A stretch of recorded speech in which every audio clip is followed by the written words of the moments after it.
There has never been a point in history where becoming rich and famous has been as easy and accessible as it is today.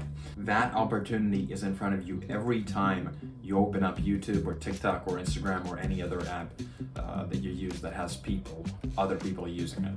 Really, the only thing you have to do is think of an idea that is interesting and attractive enough that it can draw crowds of people to it and just create it. That's the only thing you have to do. Even though the threshold has become so low, most people still don't even attempt to do that. They're so hungry for attention and money, but they're too lazy to do the bare minimum. I'm not really sure how this shows itself on Instagram and TikTok. As far as I'm concerned, it's shown through participating in trends, but that could be done for other reasons as well. On YouTube, the clearest signs that somebody is on YouTube for the sake of money and popularity is creating gaming content, reactions, commentary, or YouTube introduction videos.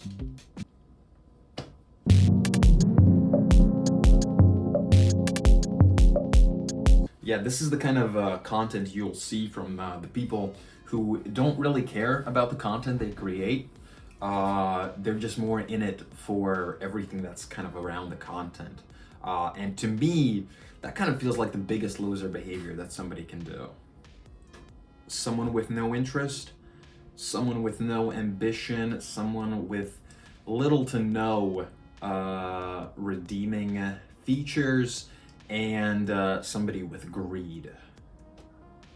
Those are the 4 pillars of being type A loser. And I think most people would agree with me there. I don't think that's controversial to say that. Who gives a shit? Yeah, and if you lack any one of these, you're not cut out to be a type A loser. I wrote that, so.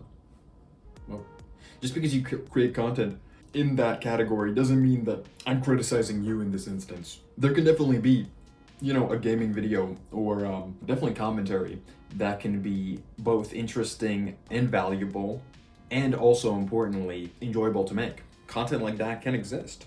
And I would encourage more and more people to do that. Although I do want to emphasize the valuableness thing. I think people have a broader definition of what a valuable can be.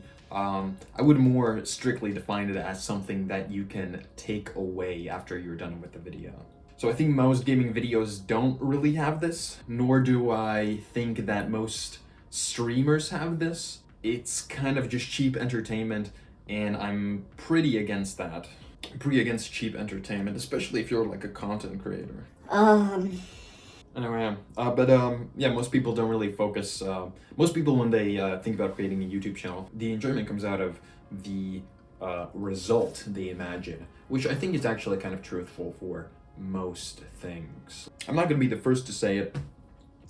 I might be the last though, if I kill everybody. Material possessions and fame, I don't think will ever bring you happiness. I don't think it will ever bring you true happiness and fulfillment. If you've lived a sheltered life, I feel like you should know this especially true. Once you get like a new piece of clothing, or once you get a new phone, it doesn't take a lot of time for you to get used to it, and then you want the next thing.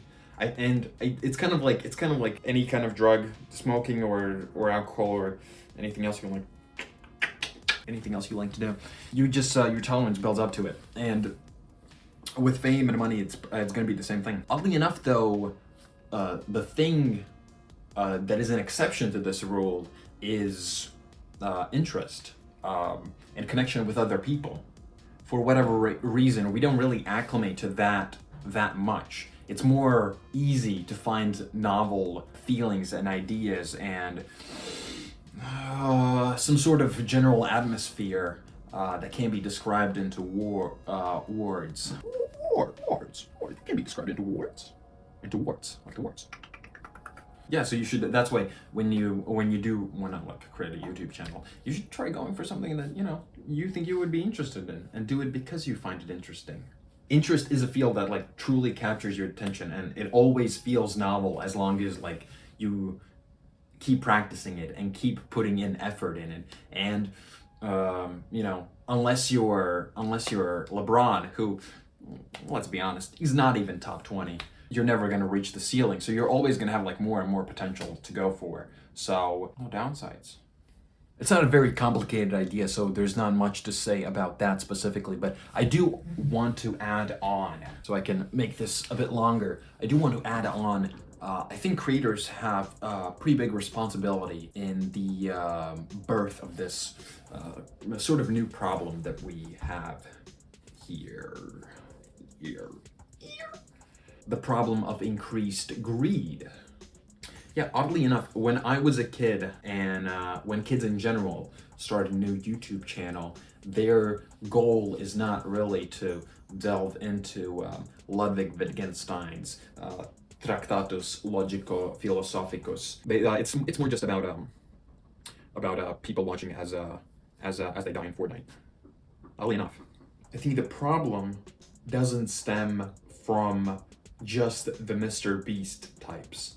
I know a lot of creators have criticized Mr. Beast and all of his copycats and all of those who make the AI generated slop content. But I want to emphasize that I'm not referring to just that, because I think, not on purpose probably, but a lot of these creators are kind of putting up a defense of like Mr. Beast as the shield, and they're using the shield to kind of protect themselves, but I think they're contributing to the problem just as much as he is. When you make content that doesn't provide long-lasting value, you're contributing to the same thing. If you're creating a gaming channel, if you're creating reactions, on paper, that's pretty easy to do, and you're kind of promoting this idea to kids that they should do it as well, because they see that you get money, you get views, you get attention. It's something that every single kid wants, and you are promoting it just by making that sort of content. So I think if you promote that feeling in kids, which promotes greed, you should also add on to it at least like a smidge of something they can, take away from the video. To put it harshly, if you are an online creator in at least one of the categories that I mentioned, I don't think you're promoting a life of fulfillment to the people who watch your content. I think you're promoting gambling, whether figuratively or literally. If you want to start a gaming channel, I think you are better off buying a Powerball ticket and just save yourself the time, because you are not going to make it, and you're definitely not going to enjoy it unless you have a specific plan and specific desire you expect to get out of the videos or streams. I keep criticizing content creators because I think a lot of responsibility falls on to them that they don't acknowledge. But I also want to emphasize more and more that I think it's so awesome that you have so many opportunities where you can express yourself or educate other people or discuss like underground topics and niches and subjects, and build communities of like-minded people where you can exchange even more ideas and more interests and have this blooming effect on your life. But if the only value that your content provides is entertainment or a sense of connection, I think you need to very heavily reconsider the content that you make and the impact it has on the people who watch it.